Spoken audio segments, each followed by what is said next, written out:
est d'investir, de créer des emplois et de contribuer substantiellement au budget de l'État, que nous ne pouvons remplir, il faut le dire,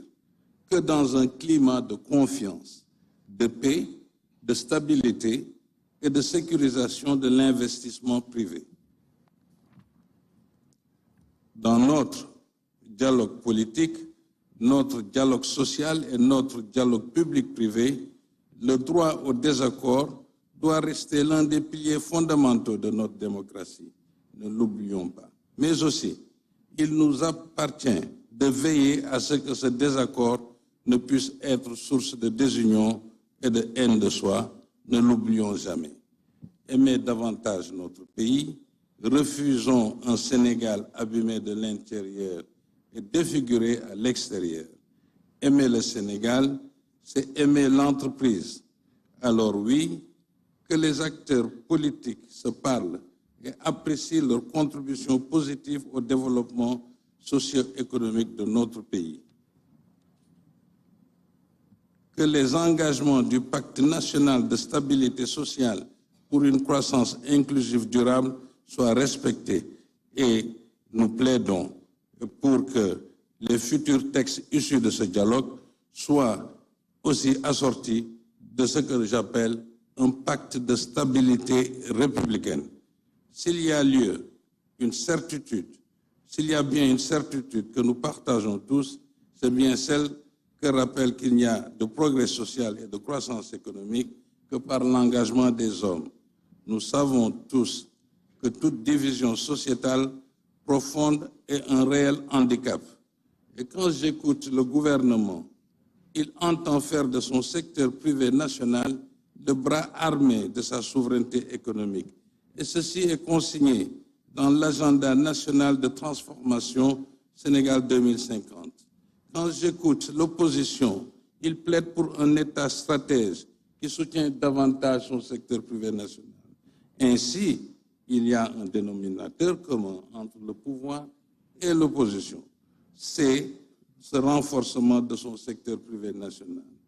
Alors si nous prenons le temps de nous écouter et de nous comprendre, nos réflexions et nos engagements pour construire le Sénégal devraient être centrés sur l'entreprise. Excellence, Monsieur le Président de la République, notre pays est cette grande nation consumériste de politique avant, pendant et après toute élection. Mais il est aussi ce pays exceptionnel qui suscite dans le monde autant d'attention, de passion et d'admiration. L'agenda politique et l'agenda économique, l'entreprise s'interroge, n'est-il pas temps de regrouper toutes ces élections présidentielles, législatives et les locales? Au nom du secteur privé, je réaffirme notre engagement à accompagner l'État et les forces politiques dans la consolidation démocratique, car il ne peut y avoir d'économie forte sans institutions stables, tout comme il ne peut y avoir de démocratie prospère sans secteur privé dynamique. Je vous remercie de votre aimable attention.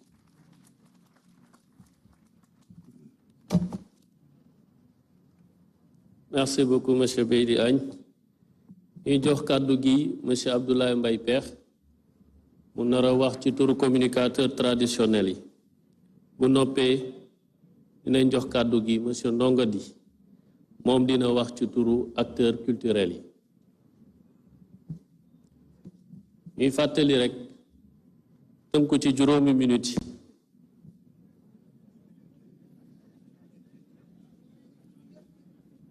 bu neexee yàlla ba si yegg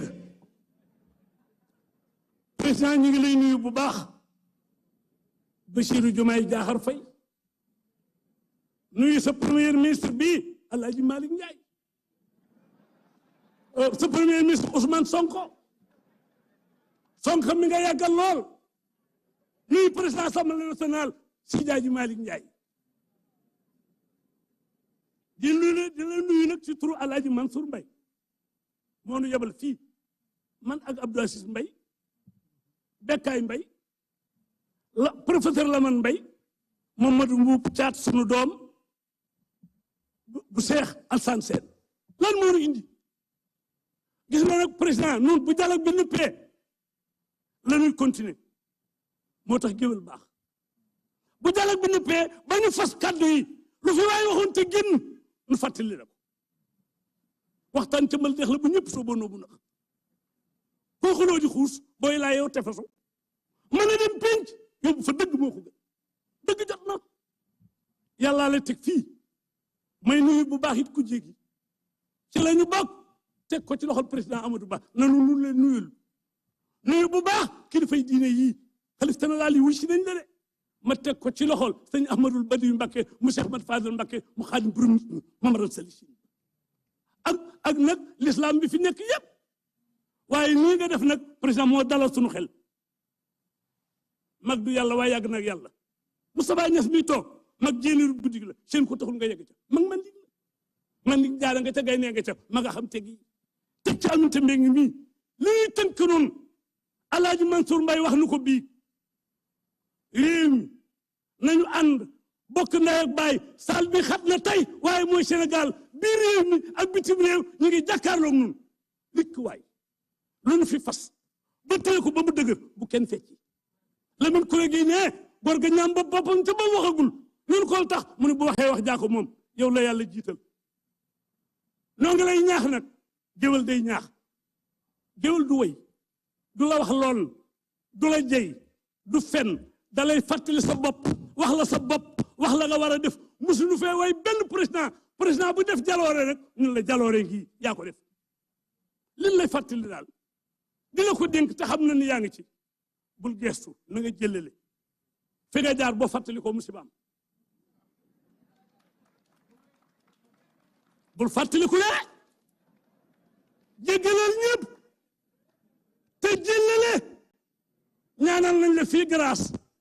ba mujj yàgg yàlla jël bit bi jox la ko ngay grâce yàlla wàcc na yaa ci des noo ngi yaa ngi réew maa ngi nii woote nga wusu nanu waaye yéen góor yii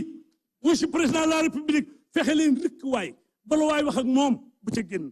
beneen bi may tëje nag bala ñu maa tëggal jóolóoli bi ndax géwél jësu ko tëggal jóolóoli mooy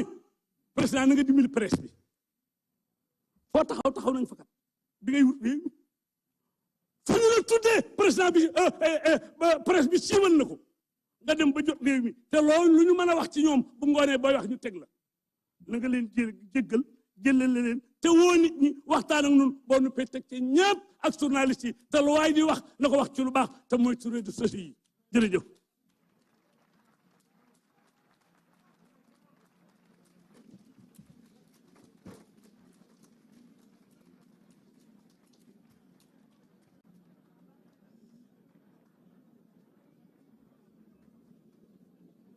jërëjëf jërëjëf Abdoulaye